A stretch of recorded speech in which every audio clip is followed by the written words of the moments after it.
ആ കൊമ്പങ്കാട് കോയ പന്തലേരൊക്കെ നാളെ വരും. ഇവിടെ ഫുള്ള് ഒരുക്കങ്ങളും റെഡി ആയിക്കോളൂ. കുഞ്ഞപ്പോ ആ പെണ്ണിന് പുതിയ ഇറങ്ങാനാവുമ്പോ വാങ്ങിക്കൊടുന്ന എങ്ങനെയുണ്ട്? നല്ല രസല്ലേ? ആ മൂളൂസ് കണ്ടിട്ടില്ലത്? മഞ്ചേരി അങ്ങാടി ആകെ തെരഞ്ഞെടുത്ത് കിട്ടിയാണ് ഈ ഡ്രസ്. ആ സ്പോർട്സാറിന്റെ കടയിന്ന്.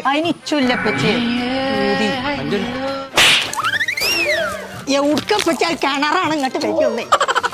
ഈ കല്യാണം അടുപ്പിച്ചിക്കാണ്ടേ പറിച്ച റബ്ബ് കാത്തു. ഞാൻ നിന്റെ കല്യാണത്തിന് വരുന്നവരൊക്കെ പച്ചീനെ കണ്ടിട്ട് ഉള്ളു കാണേണ്ടി വരും. ഞാൻ ഊര് വെക്കൂല. ഇപ്പച്ചി കല്യാണത്തിന് സൈനനെയും വിളിച്ചിട്ടില്ല. ഞാൻ അമ്മാനോട് ഇപ്പൊ കുട്ടിക്ക് എന്താ വേണ്ടു? ഇച്ചിട്ട് ഡാൻസ് കുറച്ചേരം ഡാൻസ് കളിച്ചൊന്നാലും വേണ്ടി. എന്നപ്പച്ചി മരിയായി ഞാൻ ജാജ് കളിച്ചോ? ഇല്ലാന്നുണ്ടെങ്കിൽ ഞാൻ സൈനന്റെ ഉമ്മാനോട് കളിച്ച ആ